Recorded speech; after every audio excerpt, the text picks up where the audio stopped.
बाद practice set का हमें यहाँ पर करने वाले हैं फास्ट तरीके से रिवीजन, और जिसके क्वेश्चन होंगे यहाँ पर हमारे 50 क्वेश्चन हम करने वाले हैं। कल की क्लास में हमने 30 क्वेश्चन कर लिए थे छायावाद के, और आई होप आपको ये क्लास पसंद भी आएगी और आपके लिए यूज़फुल पक्का रहेगी।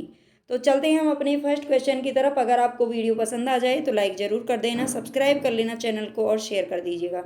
हिंदी काव्य की आधुनिक मीरा किसे कहा जाता है? ये बेसिक क्वेश्चन है, बहुत अच्छे भी हैं, अच्छे लेवल के भी हैं और थोड़े ईजी भी हैं। हिंदी काव्य की आधुनिक मीरा कहा जाता है महादेवी वर्मा जी को।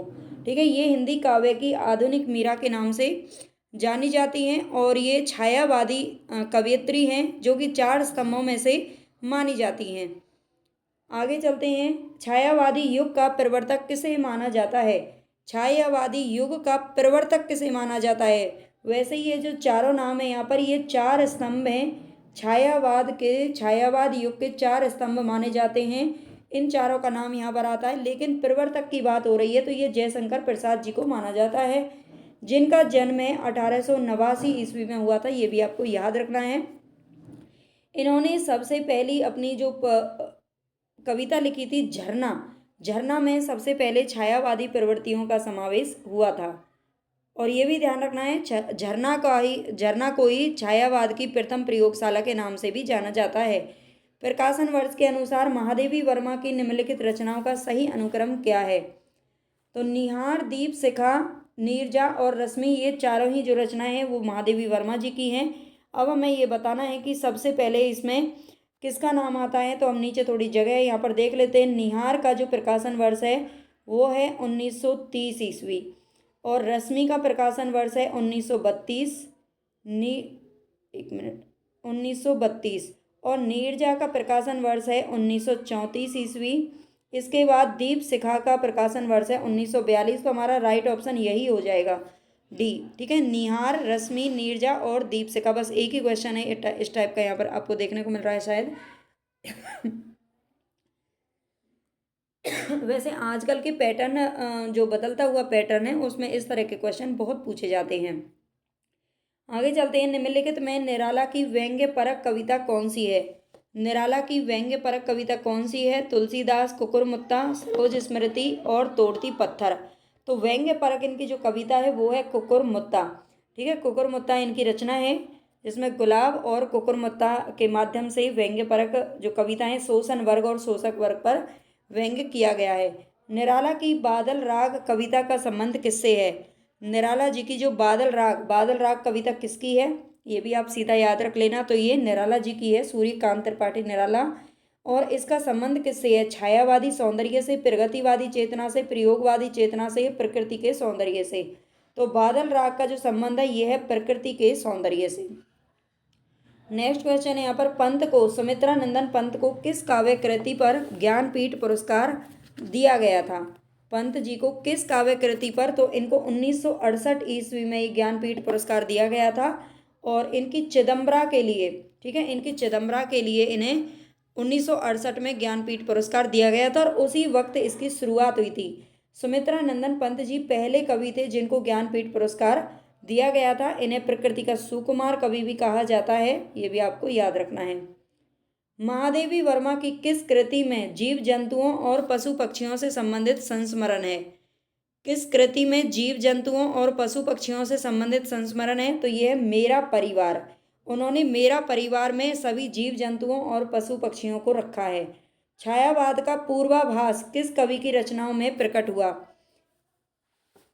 छायावाद का पूर्वाभास सबसे पहले किस कवि की रचनाओं में प्रकट होता है? तो ये मुकुटधर पांडे की रचनाओं में प्रकट हुआ था।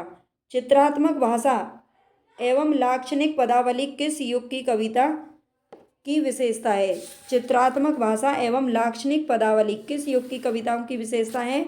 तो आपको ये याद रखना है, ये छायावादी कवियों की कविताओं की विशेषता है। अभी हम यहाँ पर ये छायावाद ही पढ़ रहे हैं।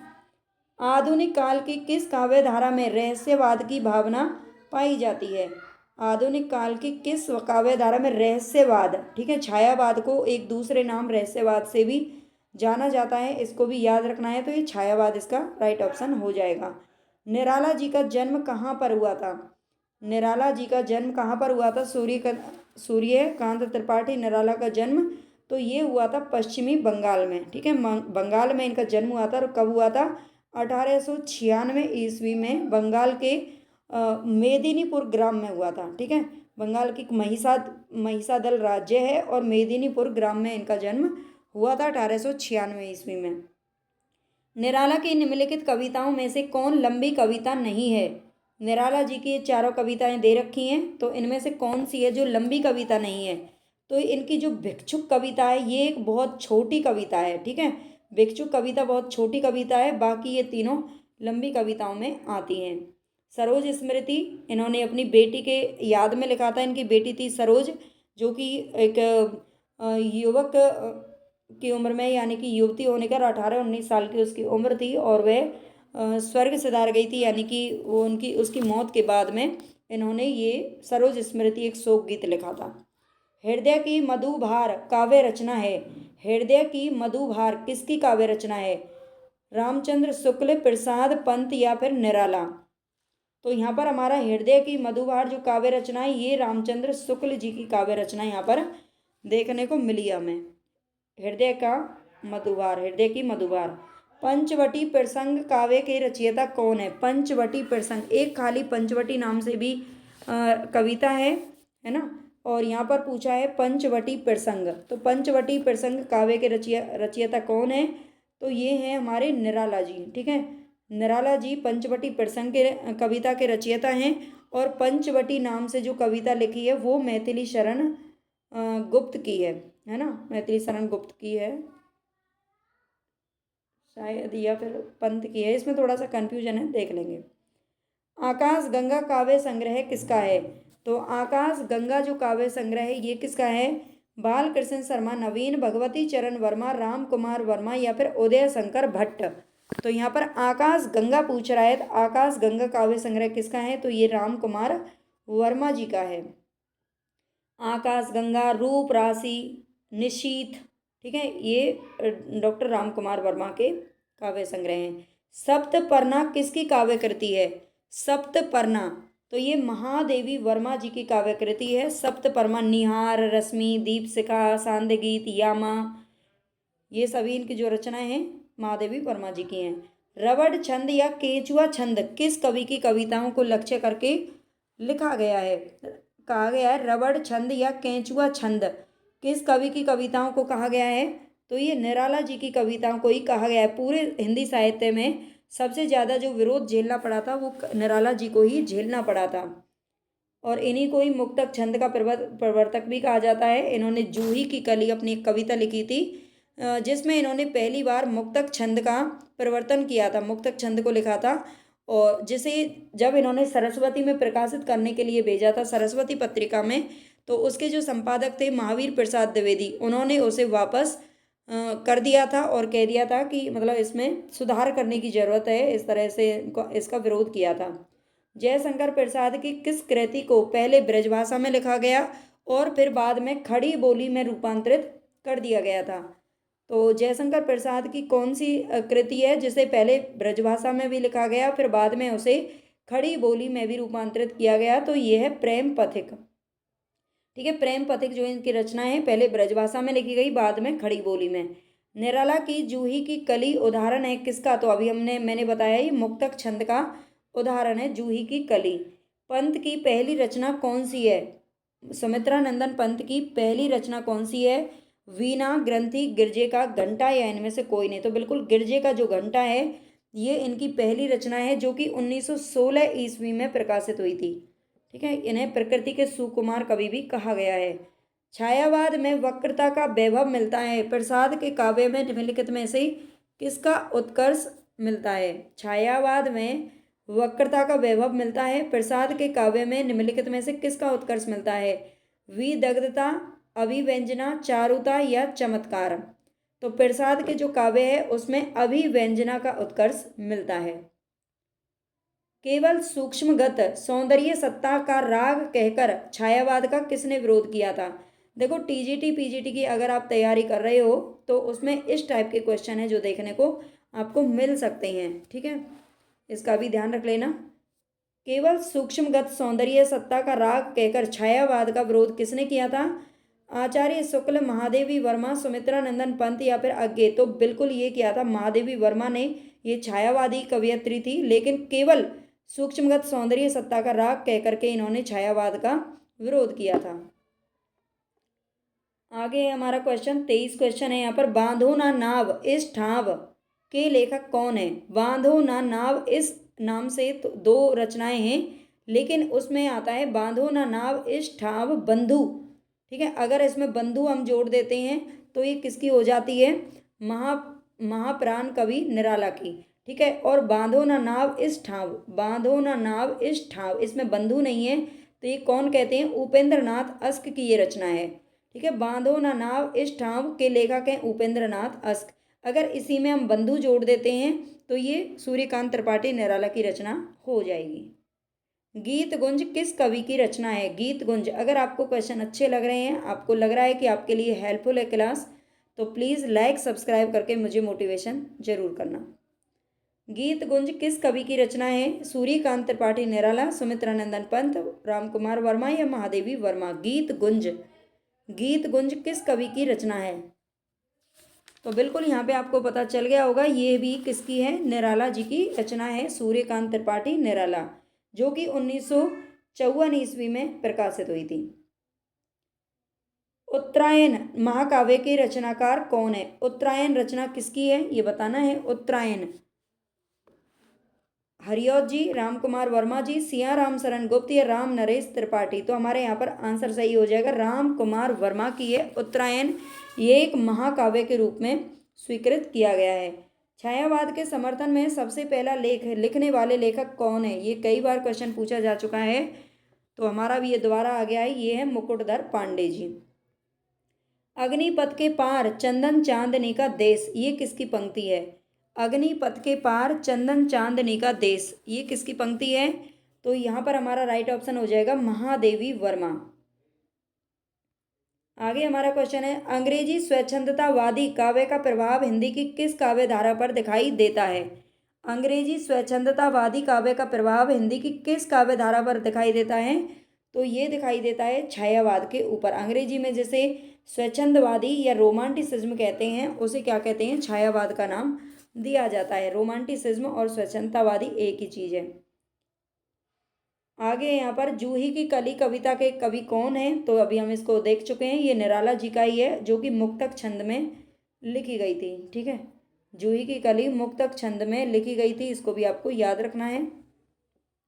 नेक्स्ट क्वेश्चन है हमारे यहाँ पर, प्रसाद कृत प्रलय की छाया की विषय वस्तु के केंद्र में क्या है? प्रसाद कृत जो प्रलय की छाया प्रसाद ने लिखी है, प्रलय की छाया, इसके विषय वस्तु के केंद्र में क्या है? महाराणा प्रताप का पराभव, पद्मिनी का अग्निदाह, जल प्रलय, रानी कमलावती का पश्चाताप? तो बिल्कुल हमारा राइट ऑप्शन हो जाएगा रानी कमलावती का पश्चाताप इसके विषय वस्तु के केंद्र में है। और ये रचना जो प्रकाशित हुई थी, ये 1931 ईस्वी में प्रकाशित हुई थी, प्रलय की छाया। बाद में 1933 में इसे लहर जो काव्य संग्रह, उसमें 1933 में इसे संकलित किया गया था। ठीक है, कहीं आप कंफ्यूज हो जाओ। हिमक्रीटनी किसकी रचना है? तो बिल्कुल आपको पता होगा इसका आंसर, हिमक्रीटनी ये किसकी रचना है? तो माखनलाल चतुर्वेदी जी की रचना है हिमक्रीटनी। ठीक है, जो कि 1943 ईस्वी में ये प्रकाशित होती है। शेर सिंह का शस्त्र समर्पण, इसके रचनाकार कौन है? शेर सिंह का शस्त्र समर्पण के रचनाकार कौन है? निराला जी, दिनकर जी, सुभद्रा कुमारी चौहान या फिर जयशंकर प्रसाद? तो यहाँ पर हमारा राइट ऑप्शन हो जाएगा जयशंकर प्रसाद।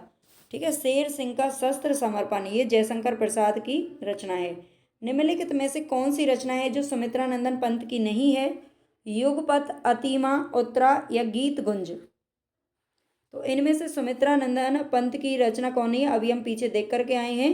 जो गीत गुंज है ये किसकी है? तो ये निराला जी की कविता है। ठीक है, ये निराला जी की है। बाकी युगपत, अतिमा और उत्तरा ये पंत जी की रचनाएं हैं। निम्नलिखित में से कौन सी रचना है जो महादेवी वर्मा की है? वीणा, गीतिका, निशा या नीरजा? तो इनमें से कौन सी रचना है जो कि महादेवी वर्मा की है? तो इसमें से नीरजा रचना किसकी है? महादेवी वर्मा की है। वीणा हमने पढ़ ही लिया है, ये पंत जी की है। और गीतिका की अगर बात करें तो गीतिका निराला जी की रचना है। ठीक है, गीतिका किसकी है? निराला जी की रचना है। कामायनी में श्रद्धा किसका प्रतीक है? कामायनी में श्रद्धा किसका प्रतीक है? तो श्रद्धा किसका प्रतीक होगी भाई? श्रद्धा हमारे कहाँ से निकलती है? हमारे हृदय में से निकलती है। ठीक है, तो हमारे हृदय हृदय का प्रतीक होती है श्रद्धा। निहार की रचना किसने की है? तो ये महादेवी वर्मा ने की है निहार की रचना।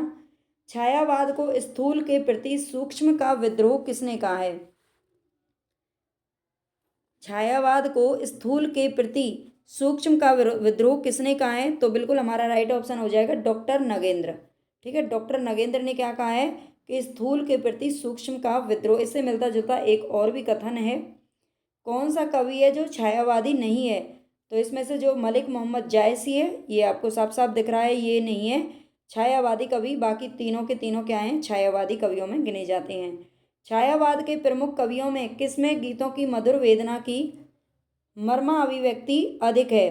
तो मधुर वेदना, वेदना की जो कवियत्री है वो कहा जाता है महादेवी वर्मा जी को।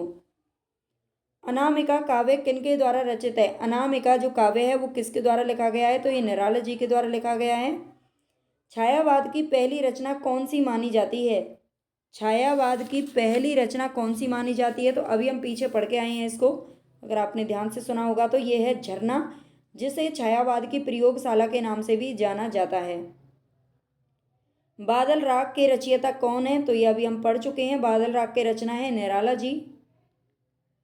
निम्न में से कौन सी रचना है जो महादेवी वर्मा की नहीं है? यामा दीप्सिका आंगन के पार द्वार। तो आंगन के पार द्वार जो रचना है ये अज्ञे जी की है। किसकी है ये? अज्ञे जी की रचना है, ना कि महादेवी वर्मा की। नारी विमर्श पर लिखने वाली पहली लेखिका कौन है?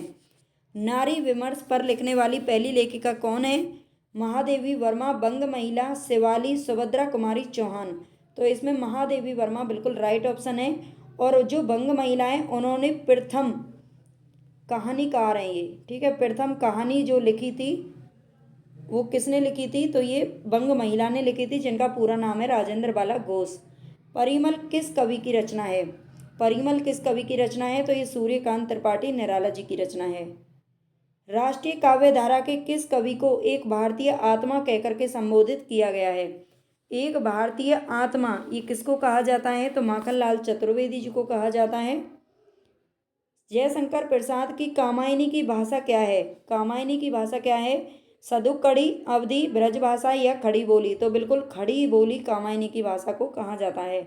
गीतिका के रचनाकार का नाम क्या है? गीतिका के रचनाकार का नाम क्या है? प्रसाद पंत, निराला या मुकुटधर पांडे? तो ये निराला जी हैं गीतिका के रचनाकार। रविंद्र कविता कानन, रविंद्र कविता कानन के लेखक कौन है?